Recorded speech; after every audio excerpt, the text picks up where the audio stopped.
Funny, when we talked about this the other week, didn't we? We did. Yeah. And then like a day or two afterwards, as if by magic, BZ Tactical go, we've got some FMG-9s coming in from Maruyama, and I was like, I'm going to buy some of those. I do wonder whether they listen to the show. Yeah, maybe. And maybe all of their purchases are based upon to our be fair, recommendations. Let's have a look at this. I can get it off. The Maruyama FMG-9, baby. Nice. Oh, the magic. Yes, it's pretty cool. It is very cool. Having had been lucky enough to have a few shots of it before the show, it's bloody loud. It is very loud. It runs a VFC Glock upper in there. So it's very punchy. Like super punchy. Yeah. It doesn't actually have the feel of a pistol in that respect. No, when you fire it, it feels like you're firing a little mini rifle. Yeah. It really does. And I know for anybody that goes down the route of getting one of these, yes, I have them in stock. For anybody that goes down the route of getting one of these, when you get them, when you first look, you're like, well, that plastic looks a bit thin and it looks a bit cheap. And I think that's part of it. I think that's part of the charm of it as well, because they've kept everything quite thin and not flimsy. It's got a bit of flex in it, but it's not the sort of thing that's just going to, where it matters, it's solid. But because of that, they've kept the weight down. The only thing that weighs is the slide, because even the mag weighs nothing. They're an aluminium mag, they're a lightweight mag. So when you fire that, the heaviest part of the gun is moving back and forward. Yeah. Yeah. But what a gun. You've tried it for range and punch? Straight out the box, I put 2.8s in it, and it was underhopping them ever so slightly, because this runs the VFC. I know I keep saying it, VFC, because it runs a VFC Glock on the inside. You can adjust the hop from the guide rod on the front, and this comes with a speed loader adapter, and a very long Allen key, so you can do all of that. So I adjusted the hop ever so slightly, and it was sending a 2.8 like laser beams out the box. 2.8s, just perfect. So it really is a gun that you're usually going to be able to pick up and run. Just a hop on it, away you go, kind of thing. But it's the way it folds down as well. It's the cool factor of all of it, I think. Yeah, and I mean, for those that can see it, there's obviously you've got the little foregrip there, which don't be tempted to grab it like that and put your hand in front of it, because your finger is very close to the barrel. Yeah. A few people have said that, so you kind of open it like that. But the little foregrip at the front, there's a little button in there. You press that, that folds up, and then you back there. That comes down. You push the mag back ever so slightly. That holds everything together. Cheek rest, lift it, and there you go. It's got its own carry case. It's got its own carry case. The carry handle is completely removable. Just pull up the two tabs and you can slide the thing off and put optics on there and everything else if you just want to run it as a rifle. So it works perfectly for that. But yeah, just amazing, isn't it? That is super, super cool. And this is something that the FMG-9, I'm right in saying, was a real firearm. I don't think they make them anymore, though, do they? Oh, it was a prototype firearm, from what I can gather, and it picked up speed on Call of Duty, and a couple. I think it might have been another. It's in Rainbow Six Siege and all the rest of it as well. But it's just a very cool piece of kit. There was rumour at one point that they were going to do one of these that wasn't designed to fold out and was designed to be shot from the stowed position. So essentially, when it's all together, like a super spy kind of. Yeah, basically, you had a trigger here, and it can be fired while you're carrying it. Which it's a bit worrying, isn't it? But that being said, that kind of thing would be old hack now, wouldn't it? Yeah, if you saw it in a movie or something, though, you'd still go, "Oh, that's bloody cool." There you go. But yeah, that is absolutely magnificent. I am very much in love with this.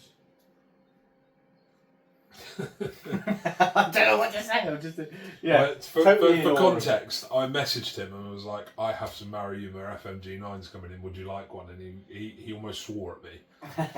No, I didn't. I owe you money already. Yeah. So just for context, I bought a pistol. What was that? The K. That's the Tanio Koba KJ Works. Yeah. The collection one. And we obviously need to now buy a KCO2 for the kit. But yeah, I think personally I might have to have one of these anyway. Irrespective. Maybe I just won't pay my rent this month. Who knows? I'll eat noodles for a whole month. yeah. Beans on toast sounds fantastic. Go to preppershop.co.uk and buy a load of... A month's supply of... chicken and beans. Chicken and beans. That would be awesome. Or chicken, sausage and beans, there we go. So yeah, like I say, this found fame on games really more than anything else, hasn't it? But I just think it's got this practicality factor that perhaps we're not diving into enough, because if it's got more range than your standard pistol anyway, it's got a lot of kick. You said it throws the BBs. It can be used as an SMG. You could use that at an outdoor site as a primary. But to be quite honest, like when we're... Now I'm going to make a pig's ear of folding this up. I know I am, because this is my first attempt on camera. That's it. So that goes down there. Push like the mag that, forward. And the mag goes forward. There you go. And then that lifts up. You got it. Goes across. And do I have to slam it a little bit? No, just there we go. That's going to go in any backpack you could imagine. You can carry that. You know, I'm not saying... For those that turn up to site on mopeds... Yeah. Or a little bike or anything. Yeah, if you were to buy one of those and buy another 3 extended mags, so you've got 4 40-round mags, or as many as you want, really. You have your little tub of BBs, little tub of gas, that's all going to fit in. And you could run that for a game day, quite happily, and have fun. And you wouldn't need an optic, because it does have built-in iron sights. Yeah, it's got built-in irons. How accurate they are, I don't know. I don't know that you'd actually want to put an optic on it, because it kind of... I like that little carry handle. I think that's very, very cool. If I was going to CQB, I would not hesitate to take that and that alone and run it for a day. It just stows away. Well, yeah. Hop on your bike and off you go. Yeah. Again, I think it's a case of let's bang everything in a backpack, in a grab bag, and go to your game day.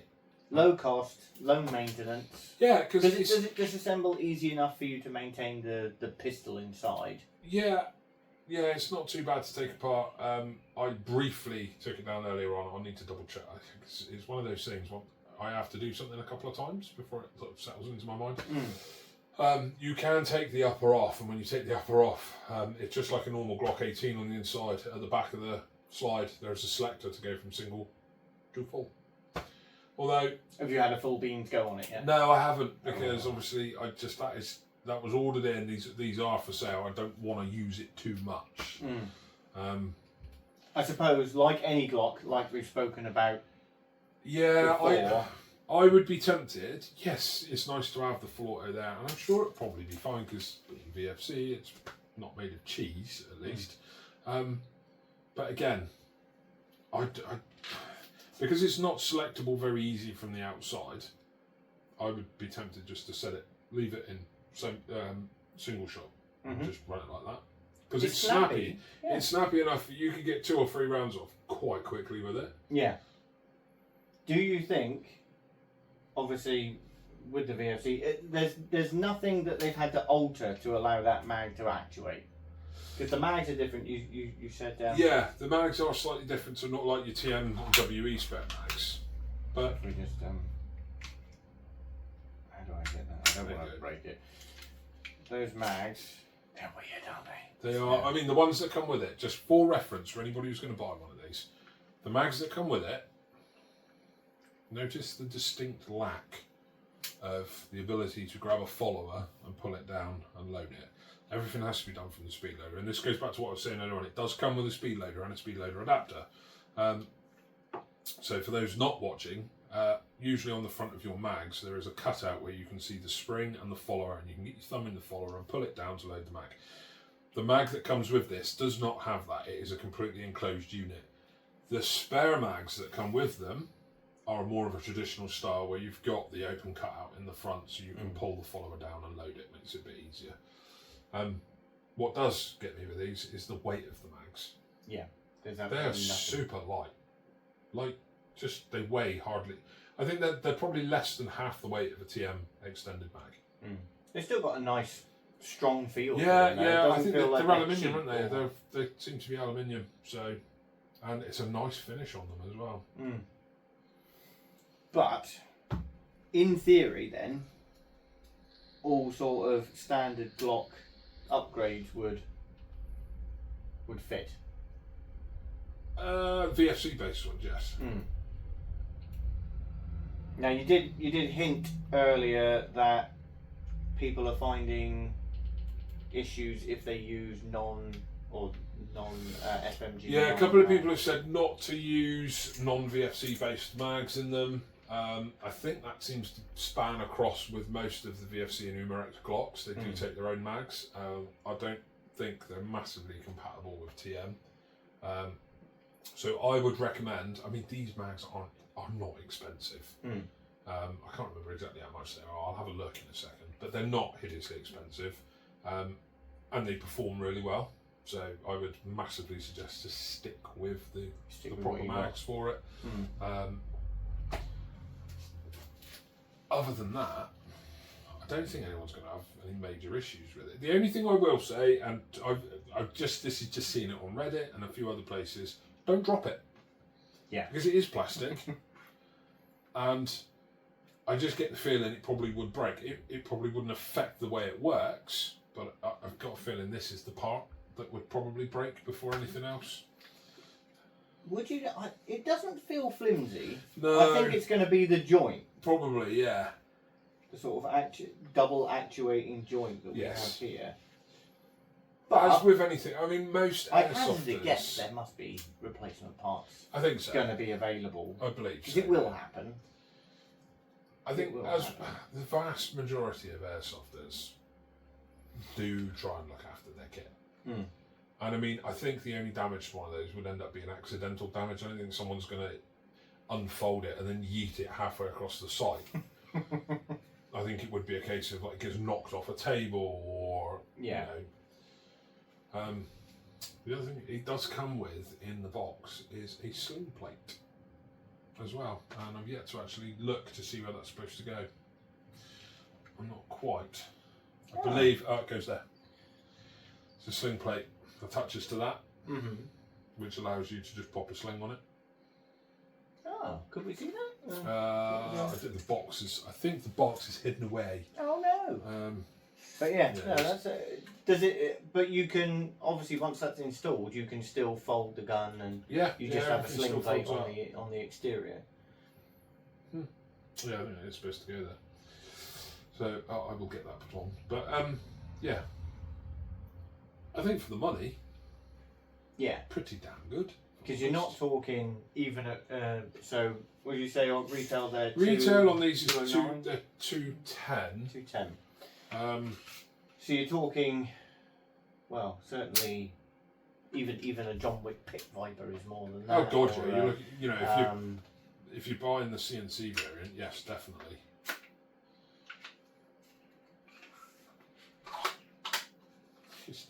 It is so cool. Cute. And I think in all honesty, we were talking. We mentioned last week, obviously the Novrich Glock based new pistol, the SSP-28. Yes. But if you're looking at, we said about like carbine kits and how everything makes its way into a carbine kit these days and all the rest of it. Here, there's no need for that. It's already in one. It's in a very handsome little kit. Look at that. Ta-da! Ta-da! And there is your on switch. So that looked easier than. So for those that can't see it, there's a little the very back here, there's a little thing. Tab. Pull the tab, and there we go. And right here, fun switch. Marvellous. And off, and on, and off. So teardown of the upper should be. You've got your. Yeah, so you should, in theory, you take this front off, and it is just hinged on 2 plastic things. You just bend it off, pull that down, that whole upper slide comes off. So maintenance shouldn't be a problem. Nope. I think that's absolutely fantastic. It is a brilliant idea, and I think it will sell well. I think people will like it. It's a good little introduction into gas blowbacks. I would probably put this on par with the GHM-9 for an entry-level gas blowback. I think it's far. Well, I'll probably get shot for saying this. It's far better than a VMP-1 as an entry. Yeah, no, I wouldn't disagree with you, especially As much as I love Vorsk and what they're trying to do, I do. Let's be honest, they're not. I think something about their direction isn't quite right at the minute. Yeah, they've kind of missed the mark a couple of times with some of the stuff they've done, and I don't think it's through any fault of their own. I think it's just changing markets. So let's take that as an example. The VMP-1, very limited in what you can do with it in terms of upgrades or anything else. Whereas there is there's a bucket load. There's a bucket load. There's there a we bucket go. load of upgrades available for Glocks and all the rest of it. You know, a tighter barrel, I'm sure. Yeah, and I'm beginning to wonder. I'm just going to have to open it up again to check. Then you do all sorts of nonsense like short stroke it. You see, this is the thing, okay? If you look at that, a normal Glock finishes about here. This has an extended outer barrel, which comes to about here. The inner barrel runs all the way along there. Yeah. So this actually has a much longer inner barrel than a standard Glock. So I think we need to. I'm going to run some chrono readings on it and see what it runs at. But I get the distinct impression it's probably going to be running higher joules than your normal VFC Glock. Yeah. Which could explain the range on it. Yeah. I think, if you're looking to build a little SMG, it just takes up no room. Put it against for an example. rivals. No, put it. Let's put it against the Samsung Galaxy. Okay. It's not much bigger than a Samsung Galaxy. You see people running around with those little tabs, Samsung Galaxy tabs, and all the rest of it. But then when you think collapsed MP7. Collapsed MP7. So let's probably check that again. You just like doing that. Yeah. It's about the same size as an MP7 if you were to extend the stock, give or take. So but the mags will be infinitely cheaper. The mags are, I think they're probably about the same, but they're higher round count on the mags. The maintenance should be easier on that than the MP7. Yeah, they're a bit of a struggle to get apart. I mean, it's doable, but there's a lot of bits and pieces in there that you probably wouldn't want to be taken out. Yeah. But when collapsed, far easier to transport and far less inconspicuous. And far cooler to deploy. Yeah, because let's be honest, and I'm not recommending anybody do this, you could carry that in public and nobody would know what the hell it is. Nobody would know. You could walk down them through the middle of the street, yeah. And I'm not suggesting anybody do that. If I find out you've done that, I'll give you it myself. But it's... Again though, like I say, you throw it in your backpack, it's everything you need, along with the lightweight mags. It's going to cause you no hassle at all, isn't it? Really. It's just... As long as you don't drop it, as we've already established. Yeah. It's just a very clever piece of kit.